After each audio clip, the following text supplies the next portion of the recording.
chapter 18 verse 12. நான் உம்மை விட்டு போன உடனே ஒருவேளை கர்த்தருடைய ஆவியானவர் உம்மை எடுத்து நான் அறியாத இடத்திற்கு கொண்டு போவார். அப்பொழுது நான் ஆகாவிடத்திற்கு போய் அறிவித்த பின்பு அவன் உம்மை காணாவிட்டால் என்னை கொன்று போடுவானே. உமது அடியானாகிய நான் சிறுவயது முதல் கர்த்தருக்கு பயந்து நடக்கிறவன். फिर जो ही मैं तेरे पास से चला जाऊंगा त्यों ही यहोवा का आत्मा तुझे ना जाने कहां उठा ले जाएगा। अतः जब मैं जाकर अहाब को बताऊंगा और तू उससे ना मिलेगा तब वे मुझे मार डालेगा, परंतु मैं तेरा दास अपने लड़कापन से यहोवा का भय मानता आया हूँ। இப்போ எலியாவுடைய வேலைக்காரன் ஒருவன் சொல்கிறான், यहाँ पर एलिया का जो दास कहता है, அவன் எலியா வந்து வேலைக்காரன் சொல்றான், நீ ஆகாபட்ட போய் காண்பி. एलिया अपने दास से कहता है तुम जाके अहाब के सामने आ जाओ। எலியா வரப்போறான்னு சொல்லு அப்படின்னு சொல்றான். एलिया भी आ रहा है करके जाके बताओ। எலியாவை குறித்து பார்க்கும்போது அவன் எடுத்துக்கொள்ளப்படுவான் சொல்லி நிறைய தீர்க்கதரிசனம் நிறைய இருந்துச்சு. कई जगह पर हमने देखा एलिया को परमेश्वर का आत्मा उठा लेता है। ஆனா இவன் எலியாவோடு இருந்தனால கர்த்தருக்கு பயந்து வாழ்ந்து வந்தவனா இருந்தான். एलिया के साथ रहने के कारण ये यहोवा से भय मान कर रहता था। அவன் தன் வார்த்தையால் சொல்லுகிறான், अपने बात से कहता है அடியானாய் நான் சிறு வயது முதல் கர்த்தருக்கு பயந்து வந்தேன். तेरा दास मैं बचपन से यहोवा से भय मान कर சிறு வயது முதல் கர்த்தருக்கு பயந்து வரும் பொழுது बचपन से यहोवा का भय मान कर रहते समय அவன் சிறு வயது முதல் எப்படி கர்த்தருக்கு பயப்பட முடியும்? बचपन से यहोवा का भय मानते कैसे? யார் சொல்லிக் கொடுப்பாங்க? कौन सिखाएगा? சொல்லுங்க, யார் சொல்லிக் கொடுப்பாங்க? बोलिए कौन सिखाएगा? பாஸ்டர் जी, அம்மா அப்பா சொல்லிக் கொடுப்பாங்க. माँ बाप सिखाएंगे। அம்மா அப்பா எப்படி இருப்பாங்க? माँ बाप कैसे அவங்க रहेंगे? கர்த்தருக்கு பயந்தவங்களா இருந்தா वो यहोवा का भय मान कर தன் रहेंगे। பிள்ளைகளுக்கு சொல்லிக் கொடுப்பாங்க. अपने बच्चों को भी वो அப்ப सिखाएंगे। இந்த எலியா கூட இருந்த இந்த வாலிபன் ये एलिया के साथ रहने वाला ये दास அவன் என்ன சொல்றான், நான் சிறு வயது முதல் கர்த்தருக்கு பயந்து வந்தேன். वो कहता कि मैं तेरा दास अपने बचपन से मैं यहोवा का भय இப்போ நீ मानता हूं। வந்திருக்கேன்னு சொல்லும் பொழுது आप आए करके मैं बताते உடனே समय நீ ஆவியானவரை எடுத்துக்கொண்டு விட்டால் शायद परमेश्वर का आत्मा आपको उठा ஆகாப் ले, என்ன கொண்டு போடுவானே. आगाह मुझे मार डाल இப்ப देगा। நம்ம வாழ்க்கையில பயம் இருக்கணும். एक भय रहना चाहिए। அவன் சிறு வயது கர்த்தருக்கு பயந்து வந்தவன். वो बचपन से यहोवा का भय मानता। அன்னையின் கையில நான் விழக்கூடாது. मैं दूसरों को हाथ में अन्य जातियों को हाथ में मुझे नहीं गिरना है। கர்த்தருக்கு பயப்பட சிறியோரையும் பெரியோரையும் கர்த்தர் ஆசீர்வதிக்கிறார். जो यहोवा से भय मानते छोटे से बड़ों को परमेश्वर आशीर्वाद करता है। கர்த்தருக்கு பயந்து நடக்கும் பொழுது यहोवा से भय मानते समय முதிர் வயதில் ஆசீர்வாதமா இருப்பான். वो बुजुर्ग तक आशीष पाकर இப்ப रहेंगे। யோசேப்பு குறித்து நம்ம பார்க்கும் பொழுது यहोशू के बारे में हम देखते हैं। யோசேப்பு அவன் சிறு வயது முதல் தாய் தகப்பனுக்கு அப்புறம் எல்லாருக்கும் கீழ்ப்படிந்தவனா இருந்தான். मतलब हम यूसुफ को देखते हैं, वो बचपन से माँ बाप को अपने भाइयों को बात मान कर रहता था। யோசேப்போட கர்த்தருடைய ஆவியான இருந்தார். यूसुफ के संग यहोवा का आत्मा था। கர்த்தருடைய ஆவியான இருந்தாலும் அவன் காரியசித்தி உள்ளவனா மாறினான். परमेश्वर का आत्मा होने के कारण वो कामकाजी बना। அவன் சூழ்நிலைகள் பிரச்சனைகள் எல்லாமே அவனை வேலை தள்ளி விட்டது. उसके सारे परिस्थितियां उसको बहुत दूर कर दिया था। அவன் கர்த்தருக்கு பயந்து வாழ்ந்ததுனால वो यहोवा से भय मानने के कारण அவனை கர்த்தர் உயர்த்தினார். परमेश्वर उसको उन्नति அப்ப पे கர்த்தர் रखा। உங்களை உயர்த்த வேண்டும் என்றால் परमेश्वर आपको उन्नति पे रखना है। கர்த்தருக்கு பயப்பட பயம் நமக்குள்ள வரும் பொழுது यहोवा से भय मानने का हृदय हमारे पास நம்மளை रहता கர்த்தர் है। உயர்த்துவார். हमें परमेश्वर उन्नति உங்களை करेगा। உயர்த்ததான் ஆண்டவர் விரும்புகிறார். आपको उन्नति करना ही परमेश्वर அது चाहते என்னன்னா हैं। அவருக்கு பயந்து நடக்கணும். इसके लिए हम यहोवा से भय मानते हैं। எப்போது சிறு வயது முதல் कब से? हम बचपन से। அந்த பிள்ளை சபையில வரும் பொழுது इसलिए बच्चे लोग कलीसिया पर आते हैं, சபை விசுவாசிகள் வரும் பொழுது विश्वासी लोग जब आते हैं பிள்ளைகளை பிரதிஷ்டை பண்ணுவாங்க. बच्चों को यहाँ पर नाम मतलब नेम डेडिकेट करते हैं। மற்றவங்க எல்லாம் அப்படி உலகப்புறமா நடந்து ஒரு பேர் வச்சு நடப்பாங்க. ऐसे संसार के लोग वैसे ऐसे चलते नाम रख के बुला लेते हैं। உலகத்தில் தமிழ் பழமொழி சொல்லுவாங்க, मतलब दुनिया में एक कहावत कहते हैं, 5 வளையாது 50 வளையமான்னு சொல்லுவாங்க. जब 5 में वो मुड़ेगा नहीं तो वो 50 में भी नहीं मुड़ेगा। நம்ம எப்போ வளைய வைக்கணும்? हम कब उनको मुड़ना चाहिए? 5 கிடையாது. 5 में नहीं। நான் சொல்லுவேன் கருவிலே வளரு. मैं कहता जब बच्चा कोख में रहता तभी मुड़ना, அப்பவே ஜெபம் பண்ண வேண்டும். तब से प्रार्थना करना, அப்பவே வசனம் தியானம் பண்ணணும். तब से बच्चों को ध्यान அப்ப करना। நமக்குள்ள இருக்க வார்த்தை அந்த பிள்ளைகளுக்கு வந்து பெருசா வரும்போது தேவனுடைய வார்த்தை பிடிச்சு நடக்கும். हमारे अंदर रहने वाला जो वचन बच्चे को आएगा वो बड़ा होकर आते समय में उसको पकड़ कर रखेगा। பெற்றோர்கள் பயந்து வரும் பொழுதுதான் जब माँ बाप भय में रहेंगे அப்பொழுது பிள்ளைகள் பயந்து வளருவாங்க. பயப்படுவாங்க. बच्चे भी भय में रहेंगे। அப்ப கர்த்தருக்கு பயந்தவன் இவ்விதமாய் ஆசீர்வதிக்கப்படும் என்று சொல்லி இருக்குது. यहोवा से जो भय मानता वो भय से आशीष அப்ப पाएगा। எப்படி ஆசீர்வாதம் பெற்றுக்கொள்ள முடியும்? वो कैसे आशीष पाएगा? கர்த்தருக்கு பயந்து கர்த்தரை பார்க்கும்போது பயந்துருதா? यहोवा को मतलब भय मतलब यहोवा का देख के डरते हैं। இல்ல பாஸ்டர் பார்த்து பயப்படுறதா? मतलब पास्टर जी को देख के डरते வேற हैं। யாரையும் பார்த்து பயப்படுறதா? और किसी को देख के डर जाते हैं। மனுஷனுக்கு பயப்படுறது கண்ணியை வருவிக்கும் சொல்லி. जो मनुष्य से भय खाते हैं वो आपत्ति में पड़ेंगे। கர்த்தருக்கு பயப்படுறது ஆயுசு நாட்களை பெருக பண்ணும். जो यहोवा से भय मानते हैं उनका आयु बढ़ेगा। அதான் எலியா சொல்லும்போது நான் கர்த்தருக்கு முன்பாக நிற்கிறவன் சொல்லுவான். इसलिए एलिया नबी कहते हैं मैं यहोवा की उपस्थिति में खड़े होने நீங்க वाला हूं। கர்த்தருக்கு முன்பாக நீங்க பெற்றோர்கள் நீங்க நிற்கும் பொழுது आप माँ बाप यहोवा की उपस्थिति में खड़े होते समय பிள்ளைகளும் நிற்பாங்க. बच्चे भी खड़े होंगे। அப்ப நம்ம சிறு வயது முதல் கர்த்தருக்கு பயந்து நடக்க வேண்டும். हम बचपन से यहोवा का भय मानकर चलना है। இரண்டாவது दूसरा இளமையிலே मतलब छोटा उम्र से சிறு வயதிலே விருட்சங்கண்டுகள் போல வளரும். बचपन से ही वो वृक्ष बनकर आना है। அந்த செடிகள் பார்க்கும்போது जब वो पौधा को देखते हैं அந்த செடிகள் வந்து தெரியுது என்ன செடின்னு கண்டுபிடிக்க वो முடியும். पौधा को देखते बता सकते हैं कि ये कौन सा पौधा है। தெரியுமா தெரியாதா? पता है नहीं पता है। நாம எப்படி இருக்கிறோம்? हम कैसे हैं?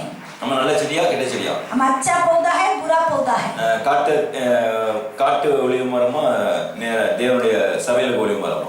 जंगली वृक्ष का जैतून है नहीं तो परमेश्वर का समूह में रहने वाला जैतून वृक्ष है। நீ எப்படி இருக்கீங்க? आप कैसे रहते हो? எப்படி வருஷி பார்த்தா தெரியுமா? उसको मतलब घिसक कर देखने से पता चलता எப்படி है। வருஷி பார்த்தா घिस कर देखना है। தெரியுமா உங்களுக்கு?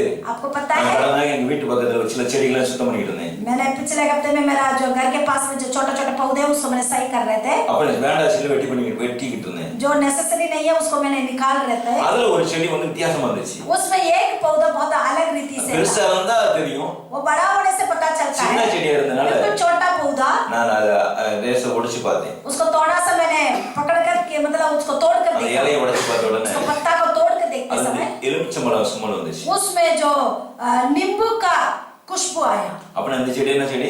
इसके मतलब वो जो पौधा कौन सा है? எலுமிச்சம் செடி தான். नींबू की पौधा। அது மாஞ்செடி கிடையாது. उसका आम की पौधा नहीं है। அவன் சிறுசே ஒடிக்கும் போது தெரியும். बचपन में उसको तोड़ते समय पे पता அவன் चलता கர்த்தரை है। போய் ஆராதிக்கும் பொழுது परमेश्वर का प्रजा கர்த்தர் பயந்து வராம இருக்காம இருக்கிறோமா? यहोवा का भय मानकर हम चलते हैं। விருட்சத்தின் கனி எப்படி இருக்குன்னா जो वृक्ष कैसा रहेगा? அது செழிப்புள்ளதா மாறும். वो अष्ट पुष्ट रहेगा। அத சங்கீதம் 128:3 சொல்லும்போது भजन संहिता 128 तीसरी वचन कहता है। சொல்லுங்க பார்க்கலாம். ऐसे बोलिए 128:3 भजन संहिता 128 तीसरी वचन बोलिए। மனை வீட்டவர்களில் திராட்சை செடியை போல இருப்பார். तेरे घर के भीतर तेरी स्त्री फलवत दाखलता से ஏன் திராட்சை செடி சொல்லி இருக்குது? क्यों यहाँ पर दाखलता को बताता है? திராட்சை செடி ஆண்டவர் இயேசு கிறிஸ்து சொல்லப்படுகிறது. दाखलता प्रभु यीशु நீங்களாம் கொடிகள். आप सब मतलब क्लाइंबर्स है। கிறிஸ்துக்குள்ள நிலைத்திராவிட்டால் मसीह में बने नहीं रहेगा நம்ம तो கனி கொடுக்க முடியாது. हम फलता नहीं நீ दे சபைக்கு सकते। வந்துட்டோம் கிறிஸ்து இணைந்து நிக்க முடியாம இருக்கிறோம். अब प्रभु का सभा में आने के बाद भी मसीह के साथ जुड़कर नहीं रह அப்ப पाते। இணைந்து இருந்தாலும் கனிகள் கொடுக்க முடியும். ऐसे जुड़कर रहेंगे तभी फलता दे அப்ப पाएंगे। நீங்க கனி தர வேண்டும்னு ஆண்டவர் விரும்புகிறார். आप फलता देना ही करके प्रभु அப்ப चाहता கனி है। தர வேண்டும் என்றால் आप फलता देना है तो நாட்டப்பட்டவங்களா இருக்க வேண்டும். बिल्कुल लगे रहकर रहना है। சங்கீதம் 92:12-13 வசனம் வாசிக்கும் போது भजन संगीता 92:7 में कहते हैं கர்த்தருடைய ஆலயத்தில் நாட்டப்பட்டவங்களா இருக்கும் பொழுது यहोवा की भवन में जो रोपे लगाते நிறைய हैं கனி கொடுக்க முடியும். आप बहुतायत फलता देंगे। ஓய்வு வளருமா மாறுவீங்க. आप बिल्कुल बढ़कर रहेंगे। பனமரத்தை போல செழித்து வாழ்வீங்க. खजूर की पहाड़ खजूर के पेड़ के समान रहेंगे। செழித்து வாழ வேண்டும் என்றால் आप अष्टपुष्ट रहना है तो நாட்டப்பட்டவங்களா இருக்க வேண்டும். लगे रहना है। நீங்க கிறிஸ்துவில் நாட்டப்பட்டவங்களா இருக்கிறீங்களா? मसीह में रोपे लगाना है। கிறிஸ்துவில் நாட்டப்பட்டவங்களா இருக்கும் பொழுது मसीह में लगे रहेगा तो நீங்க நிறைய கனி கொடுக்க முடியும். बहुतायत फलता देंगे। யோவான் 15 வாசிக்கும் பொழுது யோவான் 15 यूहन्ना 15 अध्याय बताता है நானே திராட்சை செடி मैं हूँ दाखलता நீங்க கொடிகள். तुम मतलब நீங்க நிலைக்கிறோம் என்றால் तुम मुझ में बने नहीं रहेगा கனிகள் கொடுக்க முடியாது. फलता नहीं दे கிறிஸ்துவில் सकेगा। நிலைத்து இருக்கிறவங்க मसीह में जो बने இந்த रहते हैं தேசத்துல கனி கொடுக்கணும் மாற वो முடியும். देश में फलता करेंगे। நீங்க கனி கொடுக்க தான் ஆண்டவர் வேறு பெற்று இருக்கிறார். आप फलता देना ही करके परमेश्वर आपको अलग किया है। விருட்சத்தின் கன்று எப்படி இருக்கணும்? वृक्ष कैसा रहेगा? செழிப்புள்ளதா இருக்க வேண்டும். अष्टपुष्ट அப்ப रहेगा। தேவ பிள்ளைகள் செழிப்புள்ளவங்களா இருக்க வேண்டும். परमेश्वर का प्रजा अष्टपुष्ट रहना है। 3 யோவான்ல 2ஆம் வசனம் வாசிக்கும் போது तीसरी यूहन्ना उसमें दूसरी वचन बताता है, பிரியமானவன் ஆத்மா வாழ்வது போல எல்லாவற்றும் வாழ்ந்து சுகமாய் இருந்தவர் வாசிக்கிறோம். तो प्रिय पुत्र तू जैसे तेरा आत्मा अष्ट पुष्ट रहता है वैसे सारे में तू कुशलता के साथ रहना चाहता है। எப்படி வாழலாம்? நம்ம ஆத்மா எப்படி வாழுது? हमारा आत्मा कैसे जीवित रहता செழிப்புல है? தான் வாழ வேண்டும். बिल्कुल कुशलता के साथ நம்ம रहना है। ஆத்மா செழிப்புல தான் வாழ வேண்டும் என்றால் हमारा आत्मा बिल्कुल अष्ट पुष्ट रहना है। 4ஆம் வசனம் வாசிங்க. उसमें चौथी वचन पढ़िए, என் பிள்ளைகள் என் பிள்ளை சத்தியத்திலே நடக்கிறார்கள் சத்தியத்தில் நடக்கிறது என்று நான் கேள்விப்படுகிற சந்தோஷத்தை சந்தோஷத்தை காட்டிலும் அதிகமான சந்தோஷம் எனக்கு இல்லை. சத்தியத்தில் நடக்கிறது வேற சந்தோஷம் இல்ல. सत्य पर चलने से उसके अलावा मेरा आनंदित அப்ப नहीं நம்ம है। எப்படின்னா சத்தியத்தில் நடக்க வேண்டும். हमें सत्य वचन पर चलना है। வேதம் சொல்லுது சத்தியத்தை அறிவீர்கள் சத்தியம் உங்களை விடுதலையாக்கும். वचन कहता है सत्य को जानोगे सत्य तुझे पास्टर स्वतंत्र में करेगा। विடுதலை पास्टर जी आपको स्वतंत्र नहीं உலக कर சொந்த सकता। பந்தம் விடுதலையாக்க ये முடியாது. हमारे रिश्तेदार हमारा मतलब दुनिया के लोग हमें स्वतंत्र नहीं कर உங்க सकते। பணம் உங்களை விடுதலையாக்க முடியாது. आपका पैसा आपको स्वतंत्र नहीं சத்திய करेगा। வசனம் உங்களை விடுதலையாக்கும். सत्य वचन आपको स्वतंत्र करेगा। சத்திய வசனம் உங்களுக்குள்ள இருக்குதா? सत्य वचन आपके अंदर இருக்குதா? है आपके अंदर है। தேவன் அருளிய வேதம் உன் இருதயத்தில் இருக்கும். அவன் நடைகளில் பிசகுவதில்லை என்று சொல்லியிருக்கு. परमेश्वर की व्यवस्था उसकी हृदय पर रहेगा, उसके पैर नहीं फिसलता। அப்ப தேவன் அருளிய வேதம் ரத்தத்துல இருக்கும் பொழுது परमेश्वर की व्यवस्था हमारा हृदय पर रहते समय உங்க நடைகள் சரியாக இருக்கும். हमारा चाल चलन सही रहेगा। அவன் கர்த்தருக்கு பயந்து வாழ்ந்தால் यहोवा से भयमान करेगा। நீங்க ஒலிவ மர கண்டு போல வளருவீர்கள். आप जैतून वृक्ष के समान रहेंगे। வளரும் பொழுது बढ़ते समय உங்களுக்கு வசனம் நடத்தக்கூடியதா இருக்கிறது. ये वचन आपको अगुवा करेगा। வசனம் உங்களை மேன்மைப்படுத்தும் உயர்த்தும். ये वचन ही आपको उन्नति करेगा, आपको ऊंचाई में रखेगा। சங்கீதம் 119 வசனம் சொல்லும்போது वचन संहिता 119 9वां वचन कहता है, வாலிபன் தன் வழி எதனால சுத்தம் பண்ணுவான்? जवान व्यक्ति अपने मार्ग को कैसे सही உங்களுடைய रखेगा? வசனத்தினாலே சொல்லியிருக்கு. तेरी व्यवस्था के अनुसार चलने से, வாலிபனா இருக்கட்டும் வயதானவங்களா இருக்கட்டும் சின்னவங்களா இருக்கட்டும் அவருடைய வசனம் அவங்களை வழி நடத்தும். चाहे छोटे चाहे जवान चाहे बड़े लोग अपने मार्ग पर यहोवा का व्यवस्था होना है। அதிலே 11 வசனம் சொல்லும்போது उसी में 11वां वचन कहता है, நான் பாவம் செய்யாதபடிக்கு मैं पाप ना करूं உங்களுடைய வேதத்தை இருதயத்தில் வைத்து வைத்தேன்னு சொல்லியிருக்கு. इसलिए कि तेरा व्यवस्था को मेरे मन पे मैंने रख रखा है। இருதயத்தில் வேதனுடைய தேவனுடைய வார்த்தை இருக்கும் பொழுது परमेश्वर का व्यवस्था हमारे मन में रहते समय பாவம் செய்ய மாட்டோம். हम पाप नहीं பாவம் करते। செய்கிற ஆத்மா पाप करने वाला आत्मा பிழைக்கவே பிழைக்கும். जरूर जीवित रहेगा, சாகவே சாகும். वो जरूर मरेगा, உண்மையா சாகும். सच में मरेगा, வெளியே தெரியாது.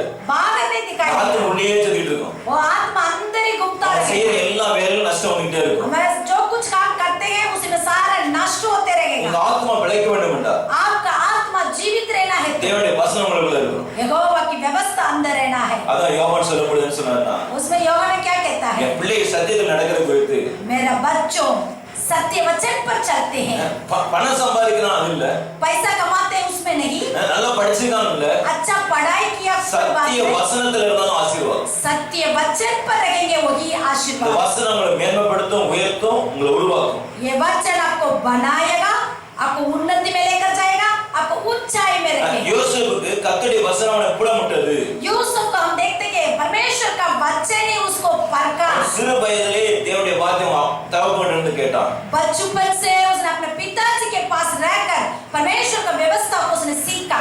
அவன் சிறையில் இருக்கும்போது கர்த்தருடைய வசனம் அவனை புடமிட்டதுன்னு वो வாசிக்கிறோம். बंदी गृह में रहते समय परमेश्वर का वचन उसको परखने लगा। பிரச்சனைகள் போராட்டம் வரும் பொழுது जब परेशानी बद्रू आते समय, உங்கள்கிட்ட வசனம் இருக்கும் பொழுது आपके अंदर वचन रहते समय, வசனங்களை புடமிட்டு மேன்மைப்படுத்தும். ये वचन आपको परख कर उन्नति में लेकर அப்ப जाएगा। வசனம் புடமிட வேண்டும் என்றால் ये वचन परखना है तो வசனம் படிக்கணும். वचन को हमें पढ़ना क्या है। करना? क्या करना है? வசனம் படிக்கணும். वचन को पढ़ना எப்ப है। படிக்கணும்? क्या पढ़ना है? ஞாயிற்றுக்கிழமை சர்ச்சுக்கு வரும்போது सिर्फ इतवार के दिन में प्रभु का सभा में आते हैं, தினமும் படிக்கணும்.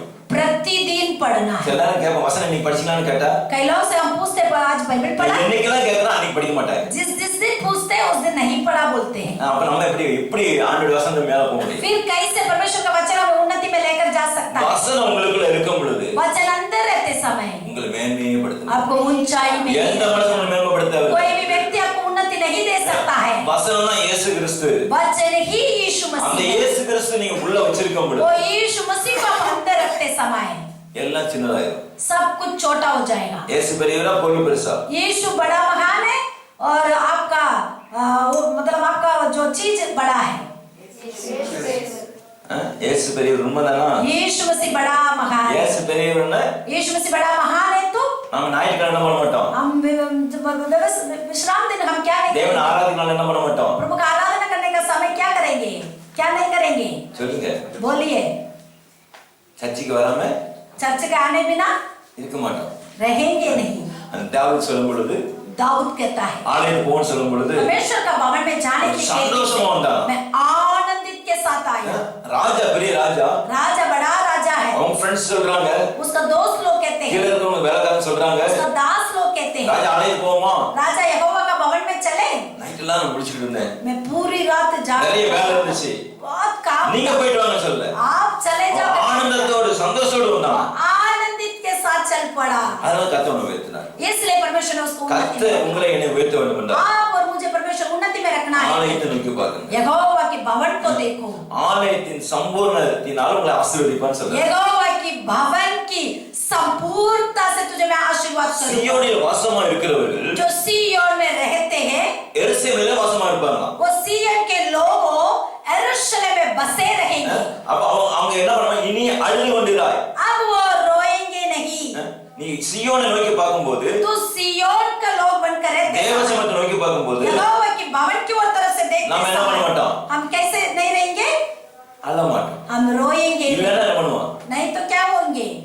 அழுதுகிட்டே இருப்போம். रोते रहेंगे। ஹalleluya. हालेलुया। சியோனை தேடின ஒருத்தர் கூட அழுது கிடையாது. जो यरूशलेम को जो खोजते हैं वो कभी दुखी नहीं होते। ஏன் சியோனை தேட முடியாம இருக்கிறோம்? क्यों हम यरूशलेम मतलब सिय्योन को नहीं देख पा உலக रहे? வார்த்தைகள், உலக கஷ்டங்கள், உலக பேச்சை கேட்டு கேட்டு நம்ம நொந்து நொந்து இருக்கிறோம். संसार की बात, संसार की निंदा, संसार की अपमान को ले लेकर सोच सोच के हम नीचा होते जाते हैं। எனக்கு நிறைய உலக வார்த்தை கேட்கும்போது நம்ம தேவனுடைய வார்த்தை கேட்க மாட்டோம். संसार की बात को अधिक अधिक सुनते रहेंगे तो हम यहोवा की बात को நீங்க नहीं எவ்வளவு सुन உலக पाते। வார்த்தை கேட்கறீங்களோ அவ்வளவு நஷ்டம் வரும். जितना आप दुनिया की बात को सुनते हो उतना नष्ट आएगा। நீ தேவனுடைய வார்த்தையை கேட்க கேட்க आप परमेश्वर का बात को सुनते கர்த்தர் सुनते உங்களை உயர்த்திக்கிட்டே போவார். परमेश्वर आपको ऊंचाई में रखेगा। தேவன் நமக்கு சொத்து.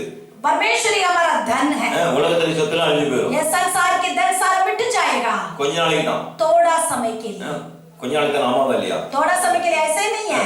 இது வாடகை வீடு தான். ये हमारे लिए किराए का मकान है। நம்ம சொந்த வீடு எங்க இருக்குது? हमारा अपना निज बाग कहाँ पर है? பரலோகம். स्वर्ग राज இந்த में। பூமி நம்ம சொந்தம் இல்ல. ये धरती हमारे लिए अपना नहीं இருக்கவனே है। அனுபவிக்கணும். जब तक रहेंगे हम ले लेंगे। இருக்கிற போது என்ன பண்ணணும்? பிச்சைக்காரமா இருக்க கூடாது. जो रहते समय पर भिखारी जैसे नहीं रहना। இருக்க நல்ல செலவு பண்ணி, நல்ல ஊழியம் செய்து, நல்லா பண்ணணும். जो रहता है तब जमा दिया हुआ धन को अच्छे से खर्च करके நீ परमेश्वर நல்ல செலவு பண்ணாதான் அவர் கொடுப்பாரு. आप अच्छे से खर्च करेंगे तभी आपको और நான் मिलेगा। வச்சுக்கிட்டே இருந்தா हम रखते रखते रहेंगे तो வராது.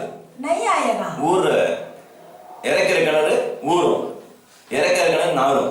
जो पानी निकालते रहते हैं वो कुआं और पानी देता रहेगा, उसमें से पानी नहीं निकले तो बदबू आ जाएगा। நீங்க வசனத்தை நல்லா படிக்கிறதும் போது आप इस वचन को अच्छे से पढ़ते पढ़ते रहेंगे, செழிப்பு உண்டாகக்கூடியதா இருக்குது. आपके जीवन पर कुशलता आता रहेगा। அதான் உபவாசத்துல வாசிக்கும் போது इसलिए हम व्यवस्था विवरण में देखते இந்த हैं வசனத்தை கேட்டு ये वचन को सुनकर நெத்தியில வச்சுக்கோ, अपने माथे पर लिखा रखो, கையில கட்டிக்கோ. अपने हाथ में बांध के நீ रखो। படுக்கும் போதும், तुम लेटते समय, சாப்பிடும் போதும், खाते समय, தூங்கும் போதும் सोते இதை समय தியானம் பண்ணிக்கிட்டே இரு. इसको ही चर्चा करते ही அப்பொழுது நீ रहना। பிழைப்பாய். तब तुम जीवित रहेगा। இப்போ உள்ள பெற்றோர்கள் எனக்கு தெரியும்.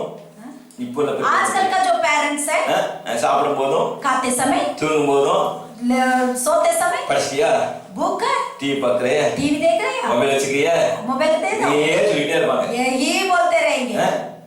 நல்லா படி, நல்லா படி, நல்லா படி. अच्छा से पढ़ो, अच्छा से पढ़ो। நல்லா படிச்சு என்ன பண்ணாங்க? अच्छा से पढ़ के क्या करना? ஏசி இல்லாம படிச்ச வேஸ்ட்ங்க. यीशु के बिना तेरा पढ़ाई व्यर्थ है। ஏசில போலாம், एसी में जा सकते हैं ஆனா எங்க போக முடியாது? ஏசப்பட போக முடியாது. लेकिन यीशु मसीह के पास नहीं जा ஏசப்பட सकते। போக வேண்டும்டா. यीशु मसीह के पास जाना है, வேத வசனத்தை படி நடக்கணும். परमेश्वर के वचन के अनुसार चलना है। நம்ம நடக்கிறோமா? हम चलते हैं। நீங்க குழந்தை பிரதிஷ்டை வைக்க போறோம். आज बच्चा को हम नाम நான் रखने जा रहे हैं। டெல்லியில் 20 வருஷம் நிறைய பிள்ளைங்களுக்கு பேர் வச்சிருக்கிறேன். मैं दिल्ली में बहुत बच्चों का नाम रखा हुआ है। இன்னைக்கு என்னுடைய பேர் வைக்க போறேன். आज मेरा नाता को मैं रखने जा रहा हूँ। அப்ப இன்னொரு வார்த்தை நான் சொல்ல விரும்புறேன். एक और बात बोलना चाहता हूँ। நியாயாதிபதி புத்தகம் न्याय की किताब 13 அதிகாரம் 13वीं अध्याय, न्याय 13वीं अध्याय, जजेस 13 12வது வசனம் வாசிப்போமா? 12वीं वचन। அப்பொழுது மனோவா, நீ சொன்ன காரியம் நிறைவேறும் போது அந்த பிள்ளையை எப்படி வளர்க்க வேண்டும், அதை எப்படி நடத்த வேண்டும் என்று கேட்டான். கர்த்தருடைய தூதனானவர் மனோவாவை நோக்கி, நான் ஸ்திரீயோடே சொன்ன யாவற்றிற்கும் அவள் எச்சரிக்கையாய் இருந்து திராட்சைச்செடியிலே உண்டாகிறதொன்றும் சாப்பிடாமலும் திராட்சரசமும் மதுபானமும் குடியாமலும் தீட்டானதொன்றும் புசியாமலும் நான் அவளுக்கு கட்டளையிட்டதை எல்லாம் கை கொள்ள கடவுள் என்றார். मानव ने कहा, जब तेरा वचन पूरे हो जाए तो उस बालक का कैसा ढंग और उसका क्या काम होगा। यहोवा के दूत ने मानव से कहा, जितनी वस्तुओं की चर्चा मेरे स्त्री से की थी उन सब से ये परे रहे। ये कोई वस्तु जो दुर्लभता से उत्पन्न होती है ना खाए और ना दाखमधु या और किसी भांति की मदिरा पिए और ना कोई अशुद्ध वस्तु खाए। जो जो आज्ञा मैंने इसको दी थी उसको ये माने। இப்போ இந்த இடத்துல வாசிக்கும் பொழுது इस वचन में हम पढ़ते हैं, மனோவுக்கு குழந்தை கிடையாது. मानव को बच्चा नहीं था। இவன் தான் வம்சத்தில் உள்ளவன் மனுஷன். ये तान गोत्र का है। இவன் நிறைய குழந்தை இல்லாதனால बहुत समय से बच्चा नहीं அவங்க था। ஜெபம் பண்ணிட்டு இருக்காங்க. वो भी प्रार्थना कर ஒரு रहा நாள் था। கர்த்தருடைய தூதன் வந்து பேசினாங்க மனைவி கிட்ட. एक दिन यहोवा का दूत ने उसकी स्त्री से आके बात किया। அப்ப அந்த மனைவி வந்து தான் கணவன்கிட்ட சொல்றாங்க. वो स्त्री ने आके अपने पति से कहती அப்ப है, ரெண்டவர் உறவுப்பட்டு दोनों मिलकर இந்த காரியம் எப்படி நடக்கும் ये काम कैसा होगा। கர்த்தரிடத்தில் விசாரிக்க போனாங்க. यहोवा से चर्चा இந்த करने பிள்ளையை गए। வளர்க்க வேண்டும் என்று बच्चे को पालना है तो எங்க போய் விசாரிச்சாங்க? कहां पर जाकर उन्होंने पूछताछ किया? கர்த்தரிடத்துல. यहोवा से। மீண்டும் நேத்து பேசின தூதன் திரும்ப வரணும். जो कल मेरा जो स्त्री से बात किया वो दूत मेरे पास भी बात करना நீ है। பேசணும், நான் எப்படி வளர்க்கணும், என்ன நடத்துவேன்னு கேக்குறாங்க. कैसे इस बच्चे को पालना है, क्या ढंग, ये सब कुछ पूछ रहे हैं। இப்போல ஜெனரேஷன்லாம் आजकल का जनरेशन எல்லாம் நெட்டை தட்டு सब कुछ नेट में देखो, இன்டர்நெட்ல எல்லாம் பாக்குது. सब कुछ इंटरनेट में देखते हैं। இன்டர்நெட் ஒரு நல்ல ஒரு வலை. इंटरनेट एक अच्छा सा एक जाल है। ஜாலுக்குள்ள போனா வெளியே வர முடியாது. जाल के अंदर फंस जाएगा तो बाहर नहीं आ அது सकता। போய்கிட்டே இருக்கும்ல. वो चलते चलते ஒண்ணு रहेगा, விட்டு ஒண்ணு போயிட்டே இருக்கும். एक से जुड़ जुड़ कर चलता है। அப்ப மனோவை பார்க்கும்போது मनोह को देखते हैं, தேவசம ஜெபிக்கிறவனா இருக்கிறான். यहोवा का सम्मुख में प्रार्थना कर रहा அந்த है। நேரத்துல நெட் இல்லையா? उन दिनों में जाल नहीं था, இருந்திருக்கும். होगा। அங்க நிறைய இந்த மந்திரவாதிகள், இந்த குறி சொல்றவங்க அவங்கலாம் இருப்பாங்க.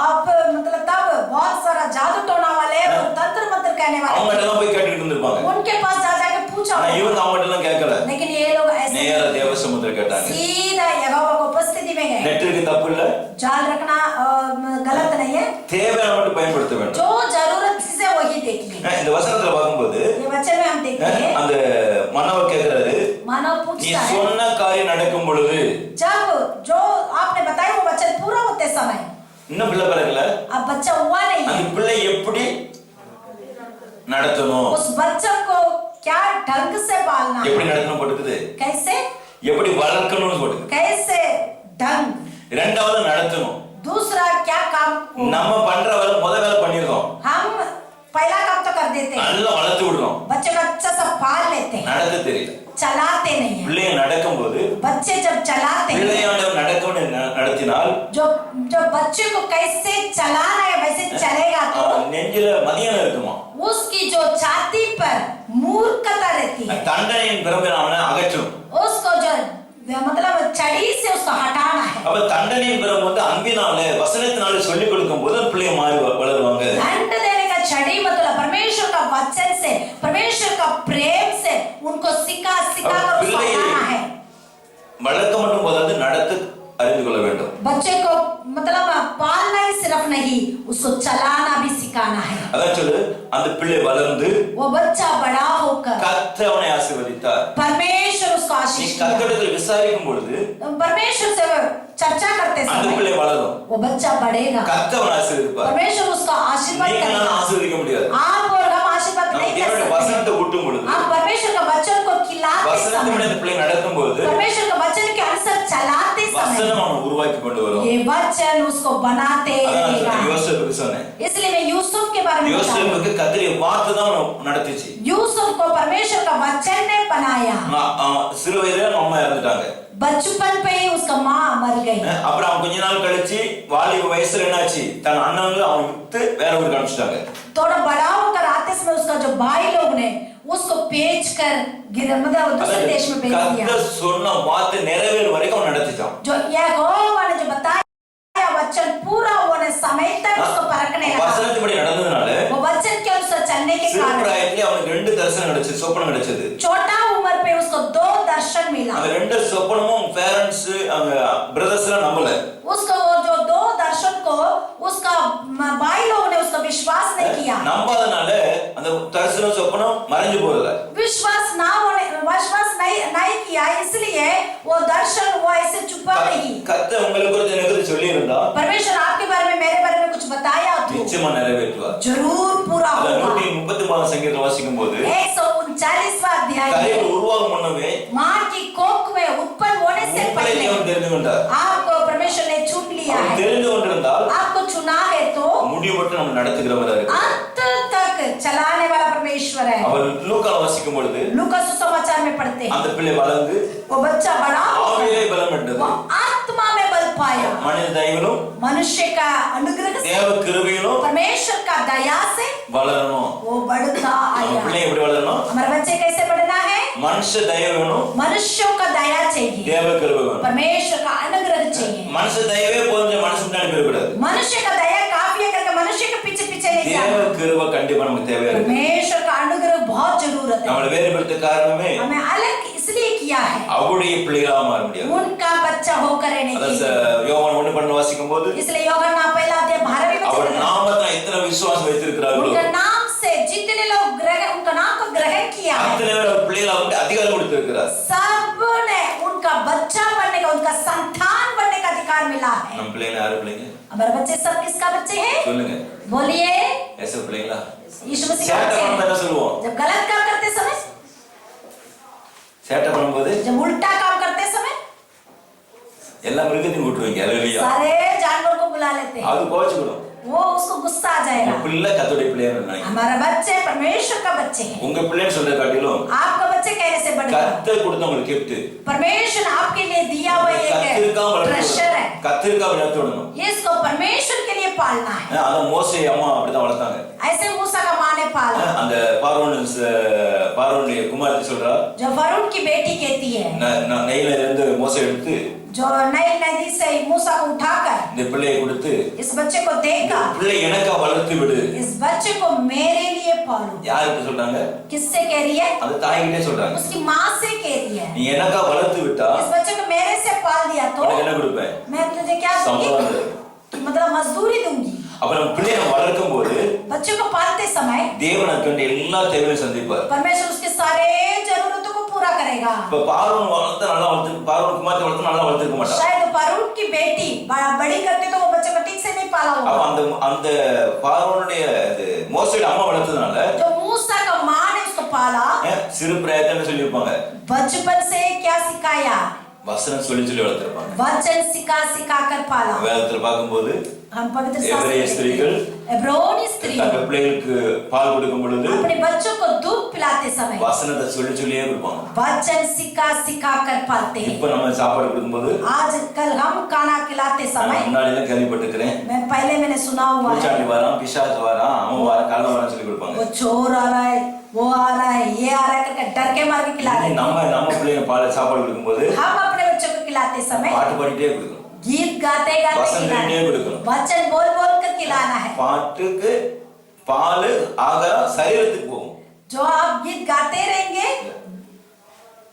சாப்பாடுலாம் சரீரத்துக்கு போகும். सारे जो भोजन है शरीर पर जाएगा। பாட்டு பாடுது வசனம் சொல்லலாம் ஆத்மாவுக்கு போகும். आप जो गीत गाते हैं, वचन बोलते हैं, वो सारा उसका आत्मा में जाता है। சரீரம் வளரும், शरीर भी बढ़ेगा, ஆத்மா வளரும். आत्मा भी बढ़ेगा। ரெண்டு வளரும் போது दोनों बढ़ते समय தேவனோட நாமத்தை மகிமைப்படுத்தும். परमेश्वर का नाम महिमा होते हैं। அதான் வசனம் சொல்லும் போது அவன் சொல்லும் போது इसलिए वो वचन कहता है எப்படி வளர்க்கணும், எப்படி நடத்தணும். इसको कैसे पालना है, कैसे அந்த चलाना है। பிள்ளைதான் சமஸ்த இஸ்ரவேலுக்கு ஒரு ரட்சிப்பை கொடுக்கிற பிள்ளையா இருந்தான். वही बच्चा समस्त इजराइलों के लिए वो न्यायकारी बना। நம்ம ரட்சிப்பை கொடுக்க வேண்டும் என்றால், हम उद्धार देना விடுதலை है, கொடுக்க வேண்டும் என்றால், हम छुटकारा देना है, சரியான விதத்தில் நடத்தும் போது हम ठीक रीति से चलाते समय, சரியான வளர்க்கும் பொழுது ठीक से उसको चलाते समय அதை விட்டு விடாம பிள்ளைங்க वो இருப்பாங்க. बिल्कुल पकड़ कर रखेगा, वो छोड़ेगा नहीं। அதனால நாம எப்படி இருக்கணும்? अब कैसे रहना है? அதுல கர்த்தருக்கு பயந்து வாழணும். यहोवा से भय मान कर रहना है। கர்த்தருக்கு பயந்து வழி நடக்கணும். यहोवा का भय मान कर उनका राग पर चलना है। இரண்டாவது கர்த்தருக்கு கண்டு கனி கொடுக்கிற விருட்சங்களா மாறணும். दूसरा यहोवा के लिए फलता देने वाला वृक्ष होना है। மூணாவது அவருடைய வசனத்தின்படி நடக்கிற பிள்ளைகளா மாற வேண்டும். तीसरा उनके वचन के अनुसार चलना है। ஒரு வசனம் வாசிப்போம். சங்கீதம் 37:31. भजन संहिता 37वां अध्याय 31वां वचन, Psalms chapter 37 verse 31. துன்மார்க்கன் கடன் வாங்கி செலுத்தாமல் போகிறான், நீதிமானோ இறங்கி கொடுக்கிறான். 37:31. அவனுடைய தேவன் அருளிய வேதம் அவன் இருதயத்தில் இருக்கிறது, அவன் நடைகளில் ஒன்றும் பிசகுவதில்லை. அவன் தேவன் அருளிய வேதம் இருதயத்தில் இருக்க வேண்டும். परमेश्वर की व्यवस्था उसका हृदय पे बनी रहती அப்ப है। நமக்கு தினமும் அவருடைய வேதம் நமக்கு இருதயத்தில் இருக்கணும். प्रतिदिन उनकी वचन हमारे मन में रहना है। இருதயத்தில் வேதம் இருந்தா ये वचन हमारे मन में रहेगा எவ்வளோ பெரிய பிரச்சனை வந்தாலும் कितना भी बड़ा उपद्रव आ जाए, அந்த வசனம் நம்மளை உருவாக்கும். ये वचन आपको बनाएगा। யோவான் வாசிக்கும் போது वही हम यूहन्ना में पढ़ा, ஆதியில் இந்த வார்த்தை இருந்தது, शुरुआत में वो वचन था, वो वचन परमेश्वर के पास மாம்சமாகி था, நமக்குள்ள வந்திருக்கு. वो देहदार होकर हमारे अंदर அந்த आया। வார்த்தை தான் இயேசு கிறிஸ்து. वो वचन है यीशु அந்த मसीह। இயேசு கிறிஸ்து அந்த வார்த்தை உள்ள இருக்கும் பொழுது यीशु मसीह वचन अंदर रहते समय உங்களை வளர்க்கும், आपको बढ़ाएगा, உங்களை உயர்த்தும், आपको ऊंचाई करेगा, உங்களை மேன்மைப்படுத்தும். आपको उन्नति पर रखेगा। கர்த்தர் இந்த வார்த்தை மூலம் நம்மை ஆசீர்வதிப்பாராக. परमेश्वर इस वचन के अनुसार हमें आशीर्वाद करे। முதலாவது அவருக்கு பயப்பட வேண்டும். पहले यहोवा से भय मानना है। இரண்டாவது அவர் விருட்சங்கனிகளை போல இருக்க வேண்டும். दूसरा उनके वृक्षों के समान रहना है। மூணாவது வசனத்தின்படி நடக்கிறவங்களா மாற வேண்டும். तीसरा उनके वचन के अनुसार चलने वाला வசனத்தினால் रहना है। நிரப்பப்பட வேண்டும். वचन से हमारा मन भरे रहना है। உண்மையிலே உங்க பிள்ளைங்க நல்ல வசனம் கத்துக் கொடுத்தீங்கன்னா आपके बच्चों को अच्छा सा वचन सिखाएगा तो அந்த பிள்ளைங்க வருநாளுக்கு ஆசீர்வாதமா இருப்பாங்க. वो बच्चे आने वाले समय पर आशीष पाप करेंगे। ஏற்கனவே நம்ம சபையில சொல்லி இருக்கிறேன். पहले से मैंने पहले बताया हुआ है। சென்னையில வாழ்ந்து கொண்டு இருக்கும்போது जब मैं चेन्नई में था, சின்ன பிள்ளைங்க சண்டே ஸ்கூல் எடுக்கும்போது छोटा बच्चों को जब संडे क्लास लेते समय 119 संगीत அப்படி சொன்ன பிள்ளைங்கலாம் जो 119वां भजन संगीत पूरा याद करके बताए हुए நீங்க बच्चे நல்ல டீச்சரா நல்ல டாக்டரா இருக்காங்க. आज चेन्नई में डॉक्टर बनकर रहते हैं, अच्छा टीचर बनकर रहते हैं। நம்ம அங்குள்ள நம்ம சபையில பிரான்ச் சர்ச்சில் இருக்காங்க. हमारा एमपीए कलीसिया का जो डालिया कलीसिया में அப்ப है, நாங்க அங்கதான் இருந்து வந்தோம். அந்த வசனத்தினால தான் ஆண்டவரை வைத்து கொண்டு வந்திருக்கிறார். मैं भी वहीं पर रहा था। परमेश्वर का वचन के कारण मुझे परमेश्वर यहाँ पर உங்களையும் ஆசீர்வதிக்க முடியாது. நம்ம ஜெபம் பண்ணுவோம். आपको भी आशीर्वाद करने के लिए हम प्रार्थना கேட்ட करते हैं। வார்த்தைப்படியாக सुना हुआ वचन के अनुसार கர்த்தருடைய வார்த்தைக்கு பயந்து இருக்கணும். परमेश्वर का वचन को मानकर चलना है, அவர்களுக்கு கனி கொடுக்கணும். उनके लिए फलता देना है, வசனத்தின்படி நடக்கணும். वचन के अनुसार चलना है। கர்த்தர் நம்மை ஆசீர்வதிப்பாராக. परमेश्वर हमें आशीर्वाद करे। குழந்தைகளை நேற்றைய துயரமெல்லாம் இன்றே மறைந்ததையா, நேற்றைய துயரமெல்லாம் இன்றே மறைந்ததையா, நிம்மதி பிறந்ததையா, அது நிரந்தரமானதையா, நிம்மதி பிறந்ததையா, அது நிரந்தரமானதையா. கோடி கோடி நன்றி தாயே, கோடி கோடி நன்றி தாயே, கோடி கோடி நன்றி தாயே, நன்றி வாரி நன்றி வாரி, நல்லவரே உமக்குத்தான் ஆனந்தம் ஆனந்தமே, ஏனம்மாவும் திருப்பாதமே, ஆனந்தம் ஆனந்தமே, ஏனம்மாவும் திருப்பாதமே। கர்த்தர் நாம மேம்படுவதாக. परमेश्वर का नाम महिमा हो। இந்த நாளிலும் இந்த பிள்ளைங்களை தேவசமர் கொண்டு வந்திருக்கிறாங்க. आज के दिन में ये बच्चा को परमेश्वर को उपस्थिति தேவ में சமூகத்துல தேவ ஜனங்க மத்தியில கொண்டு வந்து தேவகரத்துல கொடுத்து பிள்ளை வாங்கியிருக்கிறாங்க. परमेश्वर के समूह में अर्पण करके वो लेकर जाएंगे। இந்தியிலிருந்து தேவ சபை பிள்ளைக்கு உத்தரவாதத்தோடு நம்ம ஜெபிக்க வேண்டும். आज से कलीसिया इस बच्चे के लिए उतरता है तो उसे प्रार्थना करना है. பெற்றோர்களுக்கு நான் கேட்கிறேன், माता पिता से पूछता हूँ, கிருபையா கர்த்தர் கொடுத்த இந்த குழந்தையை கர்த்தரின் வழக்கு பயத்திலும் தெய்வ பயத்திலும் நடத்துவீங்களா? परमेश्वर का अनुग्रह से दिया हुआ इस बच्चे को परमेश्वर का भय से चलाएंगे. இந்த குழந்தை ஏற்ற காலத்தில் இயேசு அறிந்து கொள்ளவும் தேவனுக்கும் சபைக்கு ஆசீர்வாதம் இருக்கிறீங்களா? ठीक समय पर इस बच्चे को परमेश्वर का जान के ज्ञान में बढ़ाएंगे. இந்த குழந்தை உங்களை பின்பற்றும் போது இயேசுவுக்கு மாதிரி நீங்க வாழ்வீங்களா? बच्चे आपको पीछे मतलब पालन करते समय पर परमेश्वर का आदर्श में चलेगा, चलेंगे. சொல்லுவாங்க, सभी ऐसे बोलते हैं. ஆனா கடைசி வரைக்கும் நீங்க தான் எல்லாம் சாட்சி. எனக்கு आप लोग सभी गवाही है यहाँ पर. தொடர்ந்து பிள்ளை கொண்டு வரணும் சர்ச்சுக்கு. लगातार बच्चे को प्रभु का सभा में लाना है. வருவேன்னு சொல்லி அழுதான். वो मैं आऊंगा करके रो रहा है.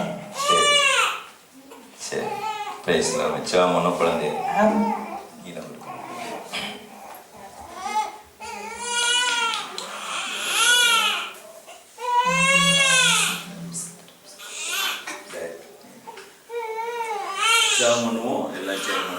कलीसिया प्रार्थना करेंगे. सब लोग अपना दाहिना हाथ को बच्चे की ओर तरफ से फेरें. सब अपना दाहिना हाथ को फेरिए. Hallelujah, hallelujah. பிதாவே நன்றி உமக்கு ஸ்தோத்திரிக்கிறோம். पिता परमेश्वर का धन्यवाद. பரிசுத்த ஆவியானவரே நன்றி உமக்கு ஸ்தோத்திரிக்கிறோம். पवित्र आत्मा को धन्यवाद देते हैं. கர்த்தர் அருமையான ஜான் திர்ஷாவுக்கு கிருபையா கொடுத்த குழந்தைக்காக நம்ம ஜெபிக்கிறோம். परमेश्वर ने ब्रदर ज्ञान और दिर्शा के लिए दिया वो बच्चे के लिए धन्यवाद देते राजा. ஜான் ஆபிரகாம் என்று நாம் பேர் எடுக்கிறோம். इस बच्चे का नाम शॉन अब्राहम करके रखते हैं. பிதா குமாரன் பரிசுத்த ஆவி நாமத்தினாலே இதை ஆசீர்வதிக்கிறோம். पिता पुत्र पवित्र आत्मा के नाम से इस बच्चे को हम आशीर्वाद करते हैं. குடும்பத்துக்கு சபைக்கு ஆசீர்வாதமா இருக்க நம்ம கருத்துல இருப்போம். परिवार में और कलीसिया में परमेश्वर का आशीष का भाग्य இந்த बनाना. முறை பரிசுத்த ஆவியானவர் குழந்தை நடத்த வளர்த்த உதேசம் வச்சு अभी से पवित्र आत्मा चलाने के लिए अगुवा करने के लिए मांगते உங்களுடைய हैं. நாமத்தை மகிமைப்படுத்தணும்னு நான் சொல்றேன். सिर्फ तेरा नाम को ऊंचा रखते हैं प्रभु. இயேசுவின் நாமத்தில் பிதாவே. यीशु मसीह के नाम से मांगते हैं खुदावंद. आमीन, आमीन, आमीन. ஜெபமுனோ பேருக்கா ஜெபமுனோ பிரைஸ். अभी माँ बाप के लिए हम प्रार्थना करेंगे. கர்த்தாவே இந்த நல்ல நன்றி ஸ்தோத்திரிக்கிறோம் ஐயா. परमेश्वर इस सुबह का समय के लिए धन्यवाद देते हैं. அருமையான பெற்றோர்கள் தேவ சமூகத்தில் பிள்ளைகளை கொடுத்திருக்கிறாங்க. परमेश्वर प्यारे बच्चों को तेरे हाथ में देते हैं प्रभु. தேவனின் வளர்க்கவும் परमेश्वर के लिए पालना, தேவனுடைய வழி நடத்தவும் परमेश्वर का मार्ग में चलाना. பெற்றோர்கள் ஞானத்தையும் கிருபை தரணும் माँ ஜெபிக்கிறோம். बाप को परमेश्वर ज्ञान बुद्धि दीजिए. ஆசீர்வதிக்கப்பட்ட சந்ததியாக ये आशीष पाकर रहने वाला அநேகருக்கு संतान சாட்சியுள்ள பிள்ளைகளாக ஜீவிக்க बहुत लोगों को गवाही का रूप में खड़ा होने के लिए தேவன் கிருபை தரணும் நான் ஜெபிக்கிறேன். परमेश्वर मदद करिए. நீங்க இரத்த கொட்டில் மூடி மறைத்துக்கொள்ளுங்க. आपकी लहू के क्षेत्र में रखिए. தொடர்ந்து பிடித்துக்கொள்ள உதவி செய்கிறார். परमेश्वर और आपको अच्छी तरह से पकड़ने की कृपा வசனத்தின்படி कीजिए. பிள்ளை நடத்த நீங்க அனுக்கிரமம் तेरा वचन के अनुसार चलाने के लिए मदद करिए. இயேசுவின் நாமத்தில் பிதாவே. यीशु मसीह के नाम से मांगते हैं खुदावंद. ஆமென். आमेन, ஆமென். आमेन. கர்த்தர் மகிமைப்படுவதாக. परमेश्वर का नाम महिमा हो. உங்க வாசித்துட்டு அவங்க கையெழுத்து விடுவாங்க. சரி, ரெண்டு பேரும் பேச. Will pledge before God to take full responsibility for you while you're growing up. Will love you, protect you, serve you, and teach you the word of God. We will bless you and teach you to love God with all your heart, all your mind, and all of your strength. We will train you to honor authority, live responsibly, and build God's kingdom. We will teach you to worship God in seasons of suffering and moments of triumph and accomplishment. We will teach you to serve others, live humbly, and live true to the purpose God has created you for. As for me and my household, we will serve the Lord. Praise the Lord. Hallelujah. கர்த்தர் மகிமைப்படுவதாக. Praise the Lord.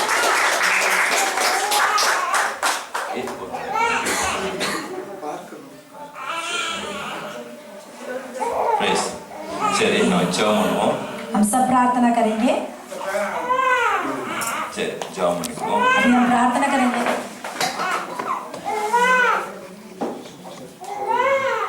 இப்போ அந்த ஆராதனை முடியும் ஜெபம் பண்ணி நம்ம கடந்து போவோம். अभी आराधना फिनिश होने वाला है. हम प्रार्थना करके जाएंगे. விருப்பமுடையவங்க அங்க வரலாம், இல்லைன்னா கலை தோட்டத்துக்கு வரலாம். जो जिनको मतलब टाइम है आ सकते हैं, वो कलकाजी में भी आ सकते हैं, नहीं तो बुराड़ी में भी आ सकते हैं. அப்படி டைம் இல்லாதவங்க மற்ற நாட்கள் எப்போ நீங்க வீட்டுல போய் சந்திச்சு விசாரிக்க கேட்டுக்கொள்கிறேன். जिनके पास टाइम नहीं है, बीच के टाइम निकाल कर उनका घर जाकर उनको उत्साह दीजिएगा. இந்த கொரோனா நாட்கள் இருக்கிற நிறைய ஜனங்கள் கூட்டம் பண்ணாதபடிக்கு சொல்லி இருக்கிறாங்க. कोरोना का समय है, इसलिए ज्यादा भीड़ नहीं होना चाहिए. ஜெபம் பண்ணுங்க, நீங்க போன்ல விசாரிங்க, பேசுங்க. प्रार्थना कीजिए, आप उनका परिवार के लिए प्रार्थना कीजिए और मतलब टाइम मिलेगा तो आ सकते हैं. எல்லாம் சேர்ந்து அந்த ராபர்ட் குடும்பத்துக்காக அவங்க அம்மாவுக்காக ஜெபம் பண்ணுங்க.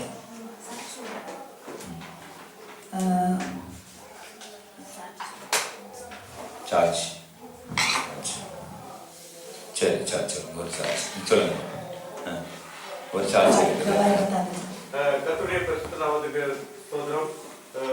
கர்த்தர் எங்களை இதுவரைக்கும் கண்மணி போல காத்து வருகிறேன்னு சொன்னார். அவர் எங்களுக்காக நிறைய பிளான் வச்சிருக்கார். அது ஒன்றுனா அவர் பூர்த்தி அடை செய்கிறார்.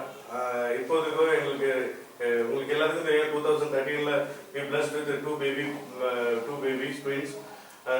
Unfortunately God taken back. We wish but this is not right time. Maybe the right time we'll give back. So this is the right time we'll give both babies. 2015 we blessed with a baby girl, and this is 2018. 2020 we again blessed with a baby boy. In this kind of circumstance situation, everything is going negative, but we blessed because God is with us. So we pray and we encourage, and you people also pray for us. And thank you for this moment. Thanks. Maria Elizabeth கடந்த வாரம் சொல்லியிருந்தேன் பையன் பிறந்தன்னு சொல்லி. पिछले हफ्ते में भी मैंने बताया था सिस्टर मरिया के लिए और स्वामीनाथन भैया के लिए परमेश्वर ने एक लड़का बच्चा दिया है. பொண்ணு ரெண்டாவது பையன். पहले बेटी अभी बेटा. தொடர்ந்து குடும்பத்துக்கு ஜெபம் பண்ணிக்கொள்ளுங்க. उस परिवार के लिए आप लोग सब प्रार्थना कीजिए. ராபர்ட் குடும்பத்துக்கு கூட ஜெபம் பண்ணிக்கொள்ளுவோம். रॉबर्ट का परिवार के लिए मतलब उनका पूरा परिवार के लिए आप प्रार्थना करें. அது மாதிரி ஜானுடைய மர்மனுடைய அப்பா அம்மா அவங்க பிரதர்ஸ்லாம் வந்து இருக்காங்க. यहाँ पर ब्रदर हमारा जॉन भैया का मम्मी डैडी उनका बड़ा भाई छोटा भाई सब लोग आए हुए हैं यहाँ पर. சிஸ்டர் வந்து இருக்காங்க. वो सिस्टर भी आए हुए हैं. கர்த்தரை ஆசீர்வதிக்கும்படியாக परमेश्वर उनका आशीर्वाद करे. எல்லாம் சேர்ந்து ஜெபம் பண்ணுவோம். हम सब मिलकर प्रार्थना करेंगे. பரலோகத்தின் பிதாவே இந்த வேளையை ஜெபிக்கிறோம். पिता परमेश्वर इस समय के लिए आपको धन्यवाद இந்த देते நாளை हैं. ஆராதிக்க ஸ்துதிக்க உம்முடைய வார்த்தை கேட்க உதவி செஞ்சீங்க. आज का दिन प्रभु तेरे सम्मुख में आराधना करने के लिए तेरे वचन को ध्यान करने के लिए कृपा किया. ஒரு வார்த்தையை நம்பி ஜீவிக்க உதவி செய்யுங்கப்பா. आपके वचन के भरोसा पे जीवन बिताने के लिए मदद இந்த करें. வார்த்தைக்கு பயந்து நடக்குங்க आपके அனுக்கிரகம். वचन से प्रभु भय मान कर चलने के लिए मदद அருமையான करें. ஆண்டவரே சுவாமிநாதன் எலிசபெத் மரியாவுக்கு அழகான குழந்தை கொடுத்து நன்றி செலுத்துகிறோம். प्रिय भाई स्वामीनाथन और मरिया के लिए अपना अच्छा एक बच्चा दिया इसलिए आपका धन्यवाद. சபையில சாட்சியில கொடுத்துக்கிறோம் நன்றி செலுத்துகிறோம் ஐயா. कलीसिया में उन्होंने जो गवाही दिया उस गवाही को आपने सुना. துன்பத்தை கண்ட நாட்களுக்கு ஒரு நன்மையை தந்து நீங்க ஆசீர்வதிக்கிறதுக்கு நன்றி செலுத்துகிறோம். जितना कष्ट उन्होंने देखा है उसका बदल कर परमेश्वर ने बहुत खुशियां में भरा इसलिए आपका धन्यवाद. கட்டுக்கோட்டில் முடிவரைக்கிறோம் குடும்பத்தை ஆசீர்வதிப்பீராக. आपके लहू के क्षेत्र के अंदर रहिए पूरा परिवार को संभालिए. ராபர்ட் குடும்பத்துக்காக ஜெபிக்கிறோம். विशेष रीति में प्रभु हम गिदियोन भैया के लिए प्रार्थना करेंगे. அருமையான அந்த ஐயா இறந்தாலும் அந்த குடும்பத்தை நீர் தான் ஆறுதல்படுத்தி வழிநடத்த முடியாது நம்ம ஜெபிக்கிறோம். शायद वो भैया चले गए लेकिन उस पूरा परिवार को परमेश्वर आप संभालने के लिए मांगते हैं. பிள்ளைங்க பேரப்பிள்ளை எல்லாம் தேவகரத்துல ஒப்பு கொடுக்கிறோம். उनके बच्चों को उनका पोता पोतियों का नाता नातियों का सबको आशीष करिए. தேவன் ஆசீர்வதித்து ஆண்டவர் சாட்சியாக உதவி செய்கிறார். परमेश्वर उनका आशीर्वाद करके तेरा नाम के लिए गवाही करने के लिए मदद करिए. தொடர்ந்து இந்த நாளிலே திர்ஷா ஜான் ஜெபிக்கிறோம். लगातार परमेश्वर हमारा दिर्शा जान को तेरे हाथ में देते हैं. அருமையாக கொடுத்த குழந்தையை பிரதிஷ்டை பண்ண கொடுத்த கிருபை நன்றி आपने செலுத்துகிறோம். अनुग्रह से जो दिया है उसको बच्चे को डेडिकेट करने के लिए लाए हो इसलिए धन्यवाद. பேரண்ட்ஸ் வந்து பிள்ளைகளை வாழ்த்தி ஆசீர்வதிக்க கொடுத்த கிருபை நன்றி செலுத்துகிறோம் ஐயா. तो माँ बाप आकर प्रभु इस बच्चे को हालेलुया हालेलुया आशीर्वाद करने के लिए आए इसलिए धन्यवाद. நாமத்தை மகிமைப்படுத்த கிருபை நன்றி செலுத்துகிறோம். तेरे नाम को और हम अधिक ऊंचा रखते हैं. தொடர்ந்து ஆசீர்வதிங்க பலப்படுத்துங்க. लगातार आशीष करिए प्रभु आप चलाइए. நாட்கள் முழுதும் இரத்த கொள்ளை முடி மறைத்துக் கொள்ளுங்க. पूरे जो इस सप्ताह पूरा आपके लहू के अंदर வசனங்க வழிநடத்த முடியாம ஜெபிக்கிறோம். तेरा वचन हमें चलाने के लिए मांगते हैं. லௌகத்தை இரத்த கொள்ளை முடி மறைத்து हर एक जन को तेरे हाथ में देते हैं. வரத்தடப்பட்ட பிள்ளைகளுக்காக ஜெபிக்கிறோம். जितने बच्चे आज आ नहीं पाए उन्हीं के लिए प्रार्थना करते हैं. ராபர்ட் உறவினர் நண்பர் ஒவ்வொருத்துக்காக ஜெபிக்கிறோம். जो गिदियोन भैया का परिवार में जो रिश्तेदार सबको तेरे हाथ में देते हैं. நீதான் ஆறுதல்படுத்தி வழிநடத்தி ஜெபிக்கிறோம். आप ही तसल्ली देकर संभालने के लिए मांगते हैं. முற்றிலுமா தேவ தாழ்த்த ஜெபிக்கிறோம். पूरी तौर से तेरे हाथ के नीचे रखते हैं. தொடர்ந்து மதியம் மேல இருக்கிற அந்த அடக்கால ஆராதனை கர்த்தர் ஆசீர்வதிக்கணுமா ஜெபிக்கிறோம். जो अभी हम जो अंतिम संस्कार का सारे जो कार्यक्रम है तेरे हाथ में देते हैं. பிரயாணங்க வாய்க்க பண்ணி ஆசீர்வதிக்கப்பட்டு ஜெபிக்கிறோம். हमारा सफर को आप आशीर्वाद करके चलाइए. இயேசுவின் நாமத்தில் பிதாவே. यीशु मसीह के नाम से मांगते खुदावंद. आमेन. आमेन. आत्मावे कतरे स्तोत्री உள்ளமே பஸ்நாமத்தை ஸ்தோத்திரி ஆத்மாவே கர்த்தரை ஸ்தோத்திரி கர்த்தர்களையும் மறவாதே. ஆமென். நம்முடைய கர்த்தராகிய இயேசு கிறிஸ்துவின் கிருபையும் அன்பும் பரிசுத்தாவின் அன்னைக்கும் பசுவோடும் இயேசு வரை மட்டும் இன்றும் இருப்பதாக. ஆமென். प्रिय दर्शकों, हम विश्वास करते हैं कि ये सभा आपके लिए आशीर्वाद का मूल बना और ज़्यादा आराधनाओं को देखने के लिए हमारे YouTube चैनल को सब्सक्राइब कीजिए. हमसे संपर्क करने के लिए हमें lahairoyministries@gmail.com पर मेल कीजिए. हमसे वार्तालाप करने के लिए आप 9717841777 में कॉल कीजिए. प्रभु आपको आशीषित करें.